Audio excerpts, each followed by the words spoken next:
believe the hype. I saw Weapons over the weekend, and damn, did it deliver. Written, directed, and produced by Zach Kreger, the same guy that brought us Barbarian, which was a great surprise horror hit a few years back. Here we are in 2025, and Zach is back with a new horror thriller that I think is definitely one of the best horror movies to drop in quite a while.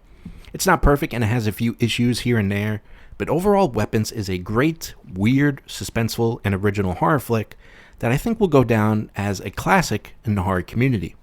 This is my first movie review on the channel. I mostly focus on games, but I thought it was time to start covering movies and shows too, since I'm just a big old nerd at heart, and I just enjoy talking about this shit.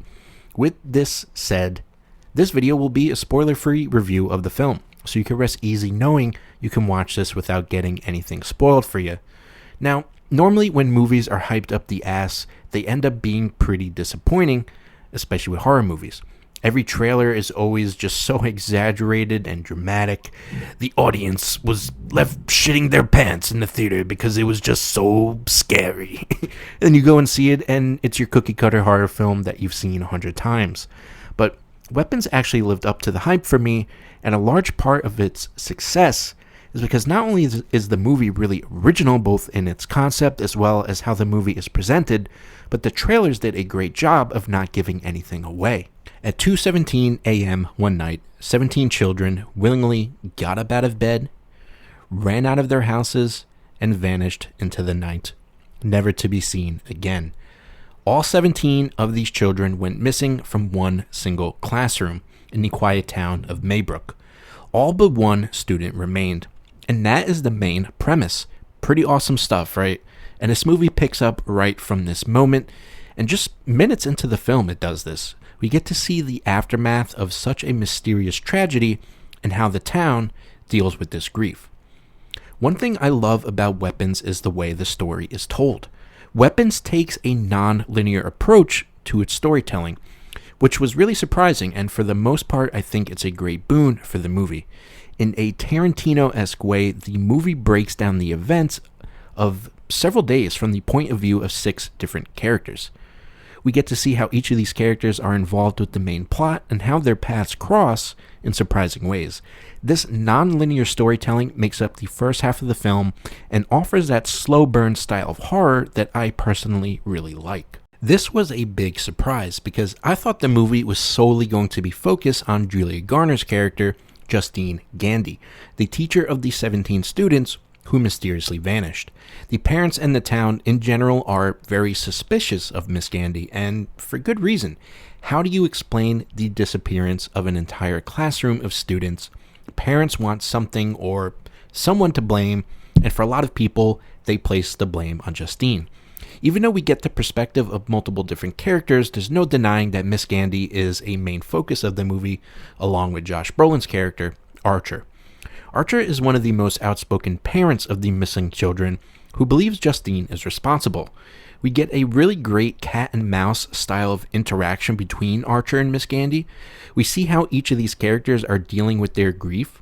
Miss Gandy resorts to a lot of heavy drinking, and Archer starts to lose focus at work as he just becomes obsessed with finding his son and trying to also find a way to pin Miss Gandy as the main culprit.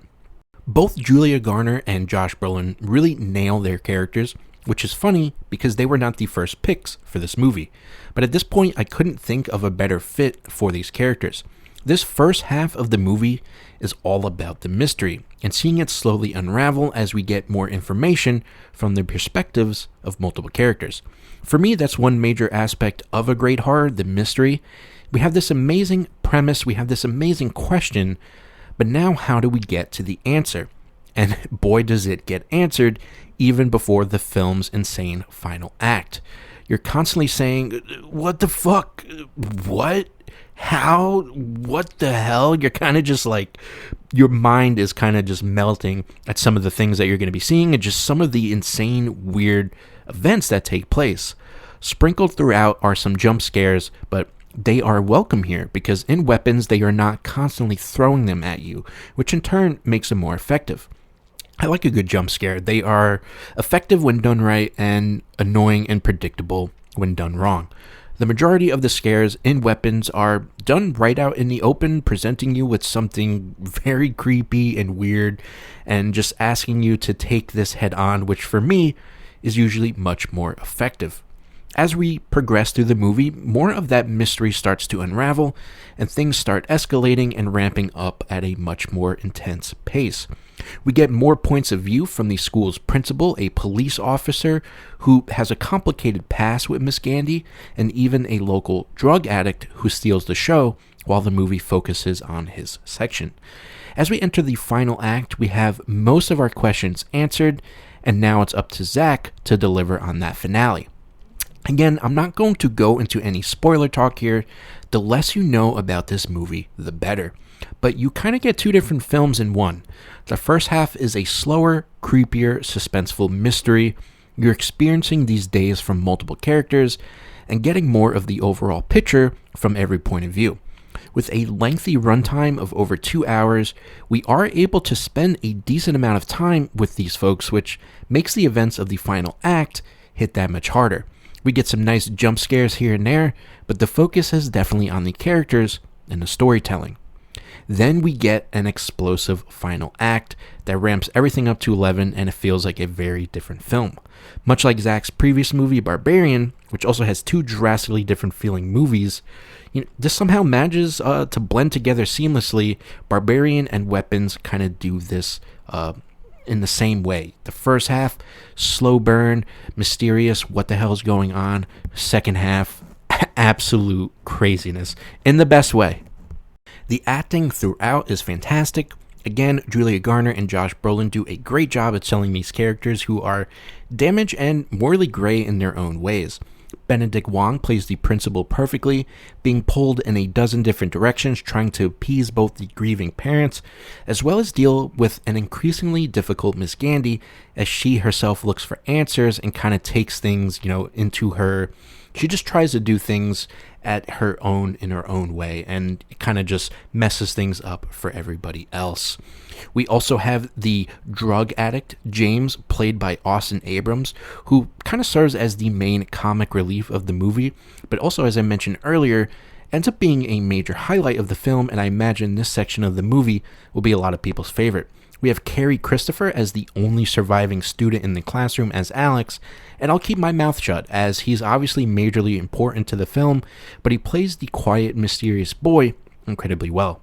The only POV I didn't really care for was Paul's, played by Alden Ehrenreich, I believe it is. He plays the cop and love interest for Miss Gandy.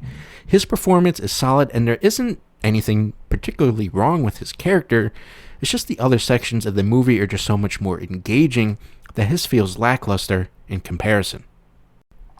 There are also a few issues with the movie, especially when it comes to the believability of how hard the local police and FBI are actually searching for these children. It's hard to explain without dipping into spoiler territory, but it's something that happens in a lot of horror movies where the ineptitude of local law enforcement pretty much allows the story to progress and things to get, worse and worse. Because if the police used common sense in this movie, and in many horror films in general, the bad guys get caught, they get captured, and the film doesn't exist. You know what I mean? But after talking with my buddies after the film, we all kind of felt the same way, that things would have been, I think, done very differently had something like this actually happened. The film is shot beautifully, though, featuring tons of long single takes that ratchet up the suspense and tension. Great use of shadows that keep you waiting for something to step into the frame. And when things get intense, the film really does a great job of bringing you into the action, especially during that final act. It knows when to slow things down and let the creep factor sink in, and when things just need to be absolutely batshit crazy. The soundtrack is great and really just rounds out the entire film into a complete horror package. Zach also does a stellar job at weaving in comedy that doesn't feel forced, which makes sense after all. He started with comedy with The Whitest Kids You Know, a sketch comedy show that I loved back in the day. Zach stated this movie was a response to the trauma he felt after losing his close friend Trevor Moore, who was his co-star in The Whitest Kids You Know, as well as a bunch of other projects. And I think you can feel that in the film. He said he started writing this movie when he tragically passed, and it was his way to deal with that grief. As of right now, Zach is 2 for 2 on the horror movie front. I think Weapons is a big leap forward from Barbarian, and I think its originality, storytelling, and overall concept make it one of the best horror movies to drop in a long time. I don't think it hits the masterpiece level that some people are saying, but seriously, go see this movie. It is such a good time. It definitely met my expectations and surpassed them in a lot of ways. I think the finale might leave some people divided as it happens quite abruptly and kind of goes in a very different direction, but I thought it was a very fitting end to the film. I will absolutely see this again, and will be picking it up on Blu-ray whenever that drops. I can easily put this film into my horror collection, and I think it'll go down as a cult classic for a lot of people. I'm giving Weapons an 8.5 out of 10 just based on that first initial watch. I'm definitely going to go see it again in theaters, and maybe, the score will go higher or lower, but that's based off of my first take. Anyway, guys, that's the review. Thanks for watching. Be sure to like and sub if you enjoyed the video. Let me know if you'd like to see more movie reviews on the channel, if you kind of just wanted to stick to gaming. I think I'm going to keep doing this. I really do enjoy it, and there's a lot of stuff I want to talk about, a lot of movies, a lot of TV shows outside of just games, and I thought Weapons was a great place to start because I had such a good time. But thanks for watching, and I'll see you guys in the next one. Peace.